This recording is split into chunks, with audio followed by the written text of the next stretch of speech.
Good morning. My name is Doug Kagan and I represent Nebraska Taxpayers for Freedom. The rate increase proposed in this budget will hit hard on your ratepayers as we are still mired in a recessive economy. Other utilities are raising their rates and government subdivisions also are raising our taxes. Your rate increase is coming at a most inopportune time. Excuse me. Understanding such, we made an effort to discover if this increase was indeed justified.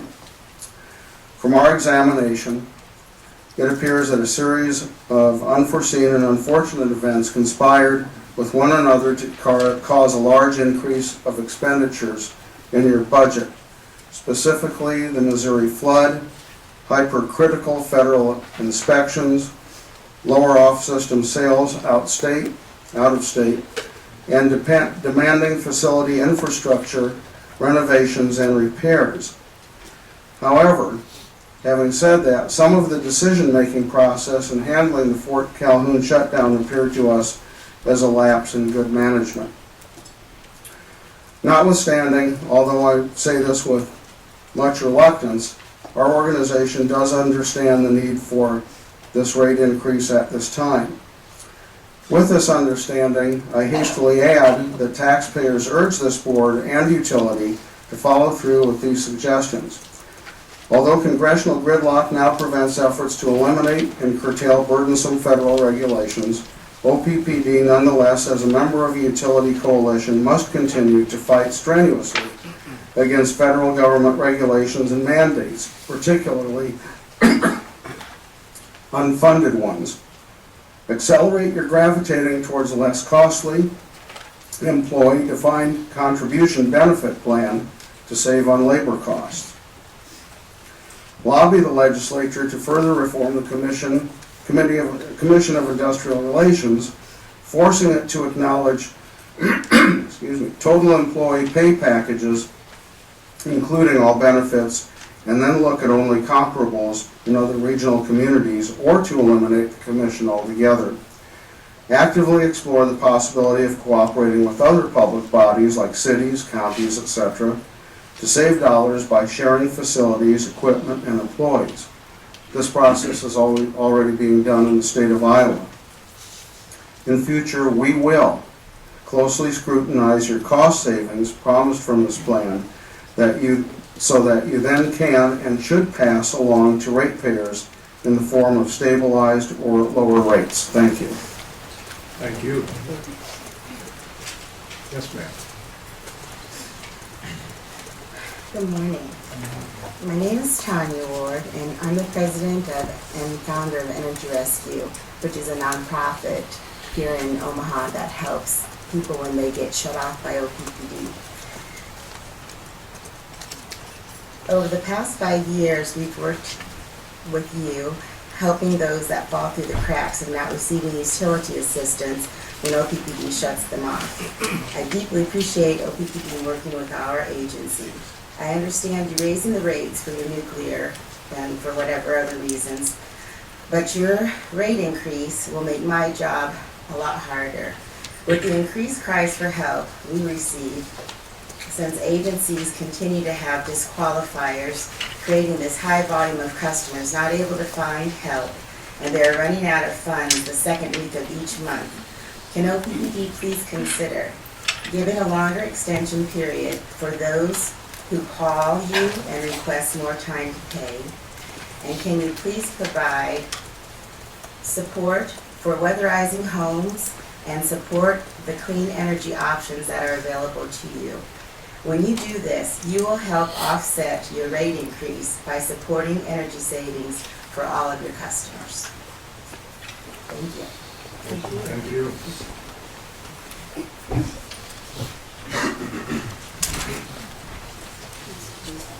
Laverne Tran, 4728 Cass. A little history. 2001 Omaha World Herald. We budgeted $13.5 million for the relicensing process. At the time, Gates said he spent $6.8 million at the time. You also said a coal power plant, the most likely alternative, would cost up to $1 billion. And that's well over the expected $250 million that is likely to be needed over the next 30 years upgrading the nuclear power plant. The number is $1 billion that you've spent since this article. $335 million on the 2006 and 4 upgrade, $135 million 3 months ago, a $400 million contract with Exelon. That is $1 billion. So you've predicted $250 million over 30 years, and you've already spent $1 billion in the first 10 since this article came out. And I just want to point out also that Francis Mendenhall at the time said that alternative energy should be wind power. But Hall said the technology hadn't advanced to the point, and it's not viable on a larger scale. So I'm glad that the technology got it to your approval, even though Iowa has been doing it the entire 10 years you've been sitting on your hands. And I also want to say that John Pollock said that terrorist strikes at the U.S. plant, the entire nuclear industry could be thrown into turmoil, shutting down plants. The resulting scramble for electricity could expose OPPD customers to rate hikes. But we didn't get a terrorist attack, but we did get 18-month upgrades that started on fire, that cracked. We've got concrete beams that you're not willing to replace before you start up, when you know that they don't support the shelf that they're on at the nuclear power plant. And those costs aren't figured in your current billing. So the management organized you to spend our way to a shutdown nuclear power plant in a 0350 committee, which is at the worst condition of any nuclear power plant. There is no other nuclear power plant in that condition. So the management needs to be taking responsibility for it, for these rate hikes. And I hope that the board would consider what the management's been telling them. $250 million over 30 years. It's a far cry from $1 billion in the first 10.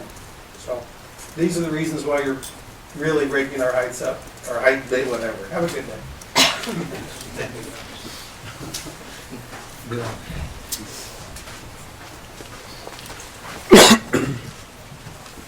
John Atkinson.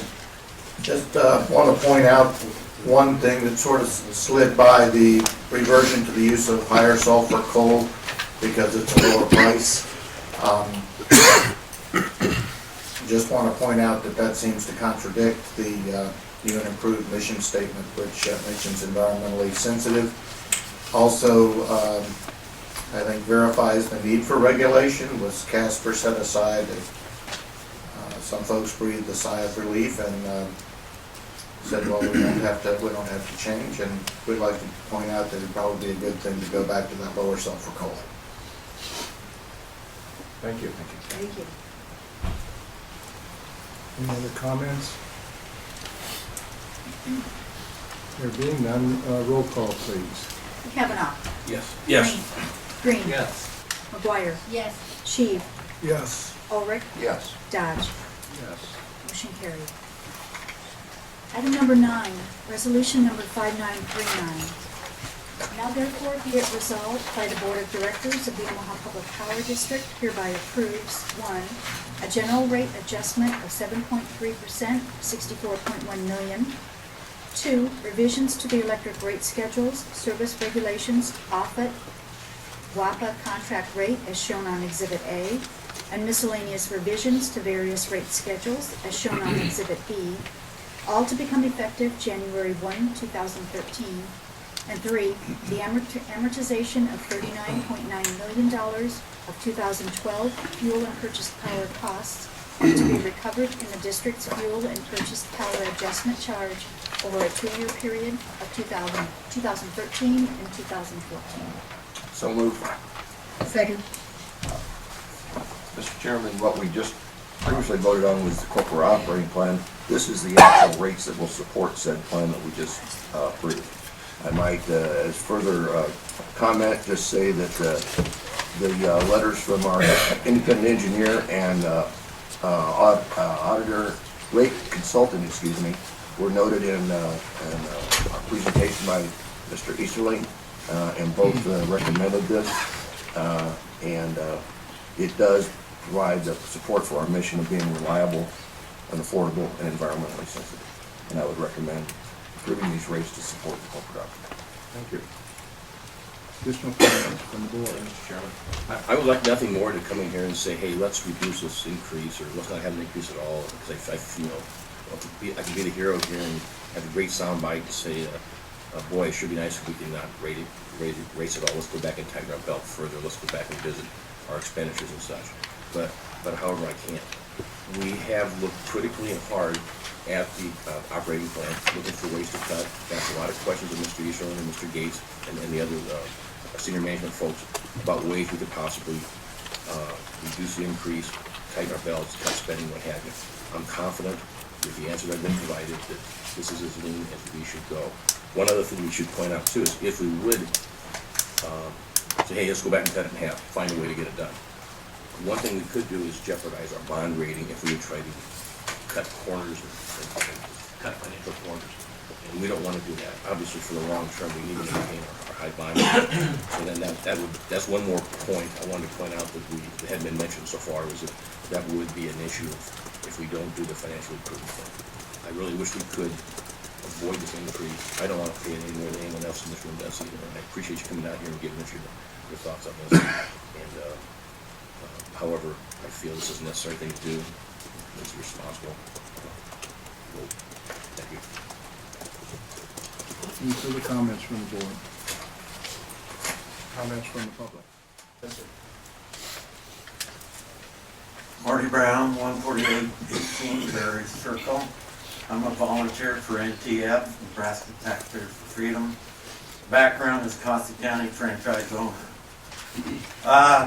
On the evening of November 27th, Doug Kagan and I met with Tim Burke to go over the causes of the up-and-coming increase in our utility bills. I might add that NTF represents several hundred concerned citizens who rely on a report to get the facts straight. During our 2-hour meeting at Big Fred's, which was enjoyable, Mr. Burke, I might add, represented OPPD in a very professional manner and was forthright in answering our questions on the spot. His attention to the details and the manner in which he spoke gave me more confidence in the OPPD operations. During our talk, I asked and received within 2 weeks information about average wage increases since 2008, as well as the breakdown of the number of employees in each union. And during my analysis, I will be requesting a little bit more information, to complete an overview of all taxing authorities, in which I will add the cost increase with OPPD, MUD, as well as city tax, county tax, and state tax. The average Social Security check for 2013 is going to be $1,230. In 2010 and 2011, there was no CPI increase, whereas OPPD had an increase in their wages of 5.25. For 2013, senior citizen person like myself, the increase is 1.7%, which is $21 on an average of $1,231 average income. If a senior citizen like me, you would find that on fixed income, they're getting pretty hard hit. Because out of that $21 that they're going to get on the monthly average, 35% of the cost is for OPPD of $7.30. So $21, $7.30 is coming from the Social Security people that have to pay the utility of 35% on those dollars. So keep that in mind when you look at union contracts. If you take the other situations with MUD, which is, I figured this morning, $2.95, so we're up to about $10 out of that $21, and gas prices and food prices that all mothers know about. You'll find that that $21 for the average Social Security person is way above that 21 bucks.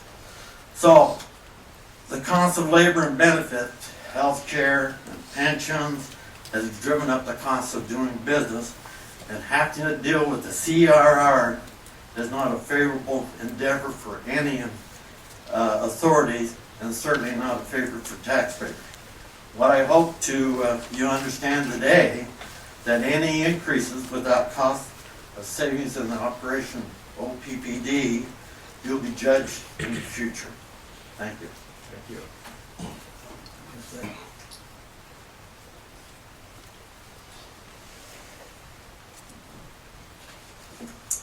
Good morning. I'm Linda Ryan, 11130 Jackson Street. I have a lot of concerns about the board's decision to contract with Exelon to run Fort Calhoun. The proposed 6.9% rate increase to help pay for this massively expensive contract multiplies my concerns. It appears that the board did not do its due diligence regarding Exelon's operating history before entering into this contract. Exelon certainly has something that Fort Calhoun does not have: a long history of deliberate violations which have jeopardized public health and the environment. That's a distinction that we ratepayers do not want to have replicated at Fort Calhoun. I'll cite a couple of examples of deliberate violations from many in Exelon's history. For 10 years, Exelon deliberately failed to disclose and tried to cover up leaks of more than 6 million gallons of radioactive water at its Braidwood, Byron, and Dresden nuclear plants in Illinois. In 2010, Exelon agreed to pay more than $1 million to settle lawsuits filed by the state of Illinois and 3 Illinois state's attorneys regarding its leaks. In 2003, the Nuclear Regulatory Commission fined Exelon $60,000 for its willful failure to provide complete and accurate information to NRC staff concerning the high-pressure coolant injection system at its Dresden plant. This kind of behavior is absolutely unacceptable. I request that the board table its vote today on the proposed rate increase until the board members themselves investigate Exelon's operating history and consider other operators OPPD could contract with to run Fort Calhoun. Thank you.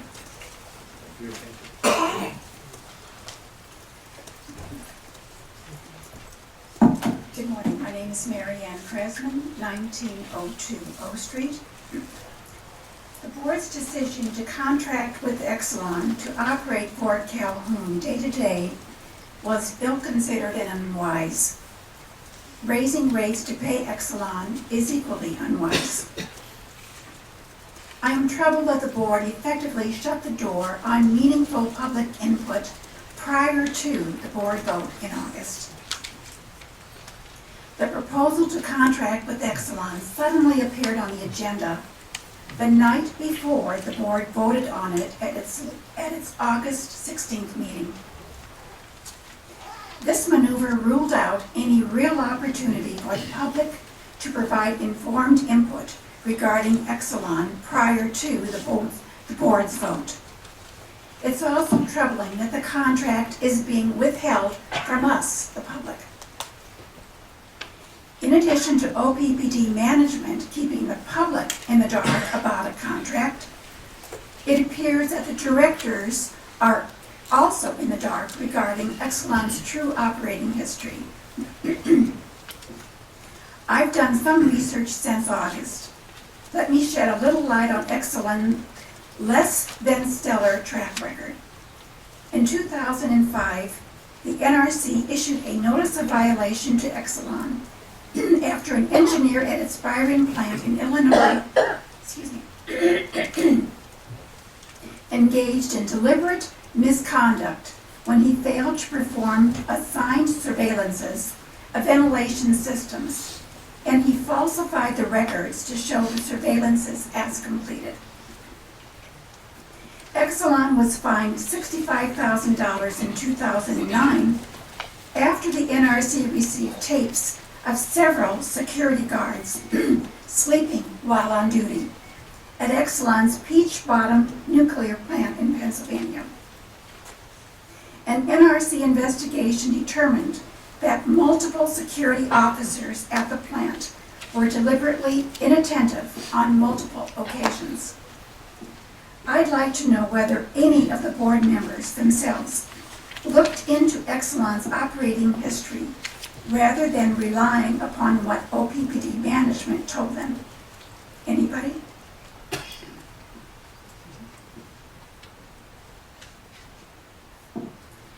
In any event, I urge the board to decline to vote on the proposed rate increase today.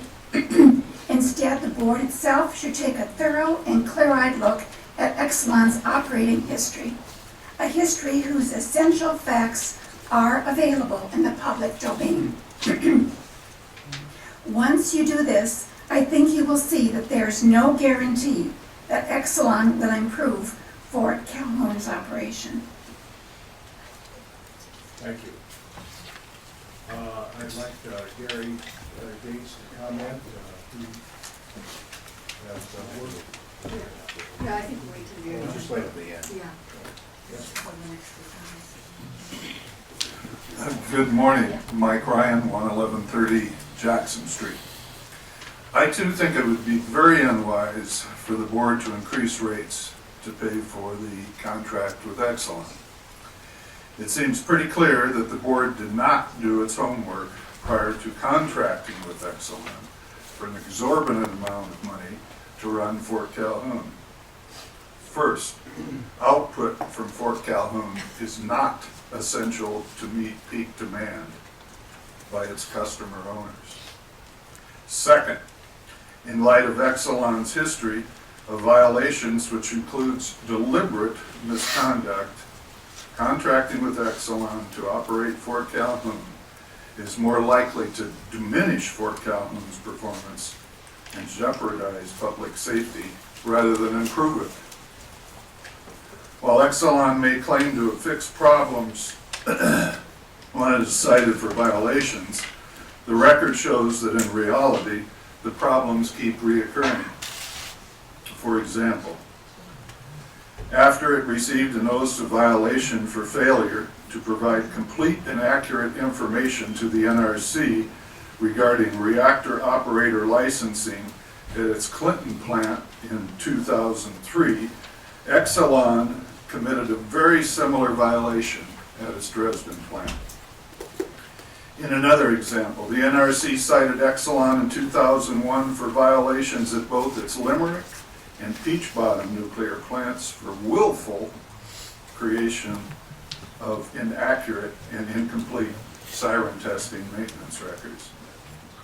The chair of the NRC Special Oversight Committee panel, Tony Viegel, recently stated that the NRC did not indicate that OPPD needed to hire an outside contractor to run Fort Calhoun.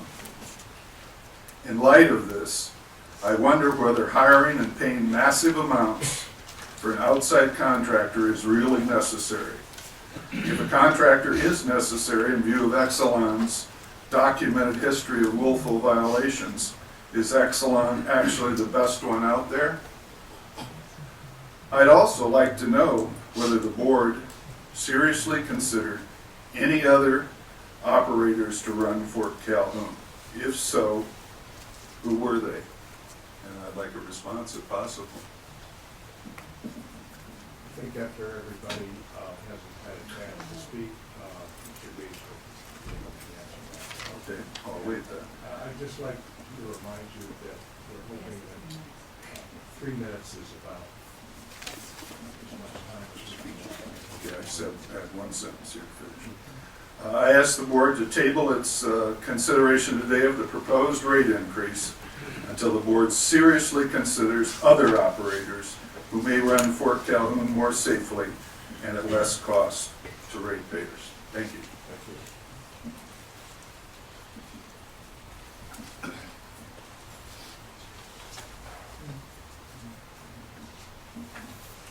Good morning, I'm Lynn Moore, an attorney from Lincoln who represents ratepayers within OPPD's service area. Thank you for this opportunity to provide comment. The step forward on the Prairie Breeze Wind Farm project is very good to see. However, with respect to OPPD's nuclear operation, there are concerns about your recent decision-making. The board's decision to enter into a $400 million contract with Exelon, a contract that could cost ratepayers as much as $520 million, does not convince the ratepayers I represent that Fort Calhoun nuclear plant will be operated safely. The proposed 6.9% rate increase to help pay for the contract adds to these concerns. Fort Calhoun indeed has serious problems, including its catastrophic fire in 2011 and its continued unpreparedness for flooding. However, Exelon's history of deliberate misconduct at its various nuclear plants is disturbingly worse. I have a handout here for the board that lists just a sampling of Exelon's deliberate violations. It includes the references for each listing so that you can look them up to get fuller information. I'll cite one of the examples. Would you hand out those handouts? It might help as I'm reading this. Thank you very kindly. The Nuclear Regulatory Commission issued a notice of violation and a proposed imposition of civil penalty in the amount of $80,000 for 2 instances of record falsification at the Limerick nuclear plant in Pennsylvania. In the first violation, a chemistry technician and a chemist, at the direction of the chemistry manager, deliberately falsified a record of the time a grab sample was taken from the reactor enclosure cooling water system. The chemistry manager also pressured the technician and chemist to lie about their actions to licensee security personnel investigating the matter. In the second violation, a fire protection technical assistant deliberately failed to perform a fire hose station visual inspection surveillance test, yet falsified the surveillance test document to indicate that the test was performed. Far too many deliberate violations occur at Exelon nuclear plants to excuse them as isolated incidents. The sampling I've just given you helps illustrate that. There's not just a few there, there's a lot of examples. Rather, they demonstrate a pattern and practice which suggests a deeply flawed safety culture and willingness to flout regulatory requirements. This may infect Fort Calhoun, thus bringing its performance even lower. Ratepayers certainly do not want that. With respect to fixing the numerous problems at Fort Calhoun, the managers need to be able to enunciate with specificity what went wrong before it's clear that any lessons have been learned and that operations will improve. In recent meetings convened by the NRC, the new chief nuclear officer brought in from Exelon, Louis Cortopassi, has not been able to do that. Nor did he allow any other OPPD employee at the meetings to provide the information requested. We plain-speaking Nebraskans have not been convinced by the promises of the new Exelon managers and platitudes that lack specific factual information. If OPPD representatives did a good job of negotiating the contract with Exelon, there should be several escape hatches that allow OPPD out of the contract. We asked the OPPD board to take a hard look at Exelon's history, all of it, and reevaluate OPPD's options for energy production instead of raising rates to try to restart Fort Calhoun under Exelon's management. We urge the board to table its vote on the proposed rate increase today until it looks into Exelon's operating history, as well as other operators that could run Fort Calhoun safely and at less cost. Thank you. Thank you. I want to comment that I've been at the last 3 or 4 of these nuclear regulatory commission meetings, and the same group has been up, and I have heard these comments before. But I think we've also had comments from both the NRC and Director Gates and Cortopassi, maybe if President Gates. Is there anybody else that would like to make any comments from the public? You don't get to go again. They're just getting up, letting her in. Oh, okay. I'm down. Mr. Gates. Thank you, Mr. Chairman. With regard to the Exelon contract, a couple of things are key to note. The search was done for potential people to help us with the operation of Fort Calhoun. The main decision there, as we stated in August, was not only the restart, which is a piece of it, but it was for a 20-year support of the station going forward. Because of the size of Fort Calhoun and the amount of support that a nuclear unit needs, we needed to have additional support available in order to run it at the high standards that we expect, and we believe we'll achieve that with Exelon. There are other operators we did look at. The main factor in picking this particular operator was the fact that they were in place helping our recovery, and it was a total cost picture for us. So it was obvious that it would be a cost advantage for us to do that.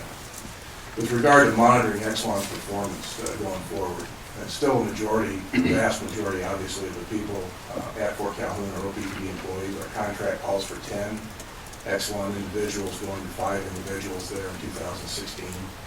We continuously monitor Exelon's performance, which is part of the Fort Calhoun performance going forward. We have the type of oversight which will indicate any failures in Exelon to perform or in a culture that would be adverse to what we view as our responsibility to perform one of Exelon. So the oversight's there. If Exelon's not performing, the contract is constructed that we don't have to, we have exit ramps, I believe we call it, those type of things that would allow us out of the contract. So overall, as far as the impact on this rate increase and the ability to go ahead and act on it, the board has the ability, as well as management, would recommend that if we felt Exelon wasn't running the plant right or performing well, we would not continue with them. It's the best option we have right now for going forward. They do have a very good operating record and a balance on the numbers that they do, but just relying on that, we believe the oversight that we're providing to that station through many venues and reporting directly to the board of directors provides additional backup that whoever we would select to run the plant will run it well. That's our bottom line goal, and run it cost effectively over the 20-year picture.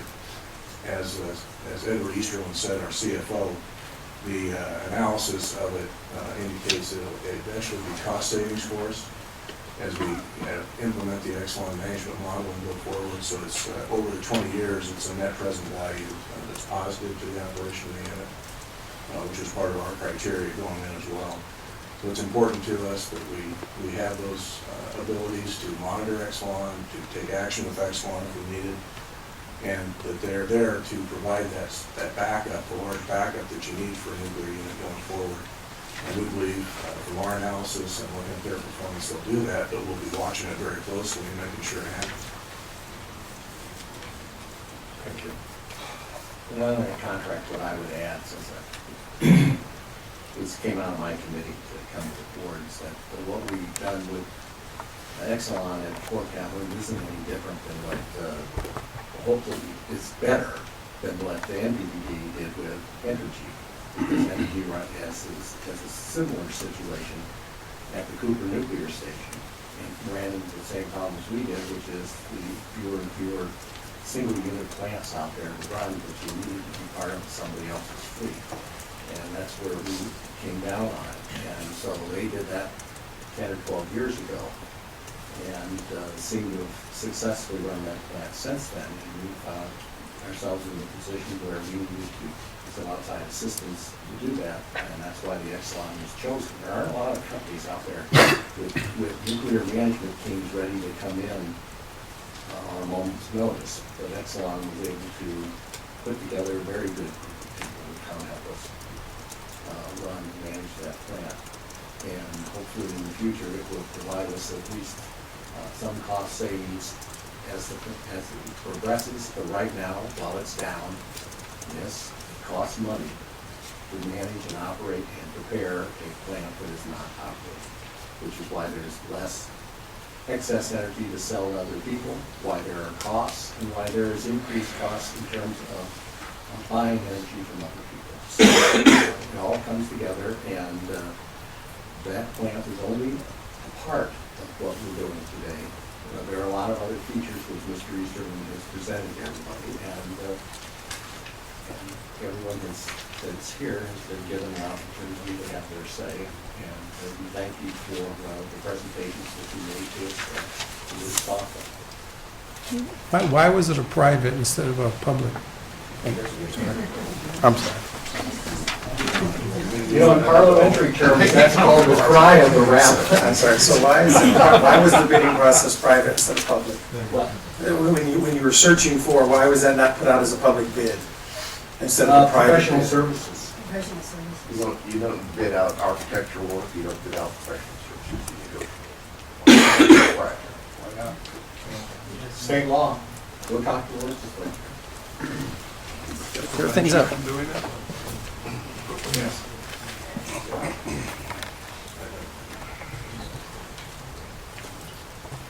Roll call, please, Ms. Emerson. Kavanaugh. Yes. Green. Yes. McGuire. Yes. Sheed. Yes. Ulrich. Yes. Dodge. Yes. Motion carried. Item number 10,